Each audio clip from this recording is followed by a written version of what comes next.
তো দর্শক আসসালামু আলাইকুম। দর্শক আপনাদের প্রীতীয় শুভেচ্ছা জানিয়ে শুরু করছি আমাদের আজকের প্রতিবেদন। তো দর্শক দেখতেই পাচ্ছেন আমাদের সামনে এক আপু দাঁড়িয়ে আছে। আমরা তার গল্পটা শুনবো, জানবো আপু কেন আমাদের ইউটিউবের মাঝে আসলেন, তিনি কি বলতে চান। আপু আসসালামু আলাইকুম, ওয়ালাইকুম আসসালাম। কেমন আছেন? আলহামদুলিল্লাহ। আপুর নাম কি আপনার? আমার নাম সুমাইয়া। সুমাইয়া, খুব সুন্দর নাম। সুমাইয়া আপু ইউটিউবে কেন আসলেন? ভাইয়া আসলাম, মনে করেন যে অনেক কষ্ট করে আচ্ছা, আচ্ছা কি কষ্টে পড়ে আসছেন বলেন। আসলাম ভাইয়া, মনে করেন যে বাবা মনে করেন যে একটা মহিলাকে বিয়ে করে এক মাসে পূজা পাইলেন না? মা আছে আর আমার দুটো ভাই বোন আছে।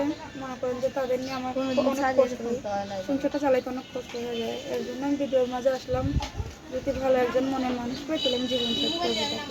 সে যদি আমাদের পরিবারকে দেখে, আমাকে একটু দেখে, এরকম যদি হয় তাহলে আমি জীবন সাথী করবো। আচ্ছা, সে যদি বিবাহিত হয়?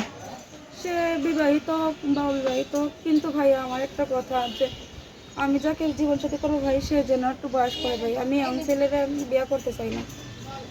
আচ্ছা, কারণটা কি? অ্যান্সারটা কি করছে? কারণ ভাইয়া মনে করেন যে এই ছেলেরা পাশে থাকে, বলে যে বিয়া করবো পাশে থাকবে, এটা বলে বইলা কিন্তু পাশে থাকে না ভাইয়া।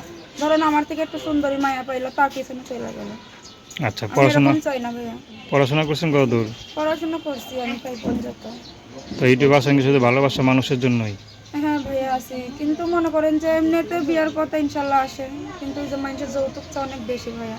এর জন্য আমি ভিডিওর মাঝে এসে যে আমাকে যৌতুক ছাড়া বিয়া করবো, আমার পাশে থাকবে ইনশাল্লাহ, আমার ফ্যামিলিতে দেখবো, আমাকে দেখবো, এরকম যদি একজন মানুষ পাই, সে যেমনই হোক, কালো হোক, বয়স্ক হোক, বিবাহিত হোক, আমার কোনো আপত্তি নেই। আমি ওই যেরকম হোক ওই রকমই বিয়া করবো।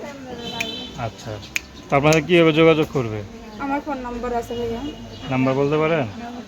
না, আপনি একটু বলে দেন।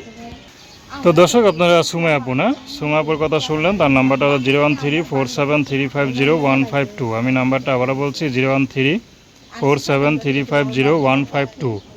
তো দর্শক, প্রেম ভালোবাসা সাহায্য সহযোগিতা বিয়ে শাদী করা একান্ত আপনাদের ব্যক্তিগত।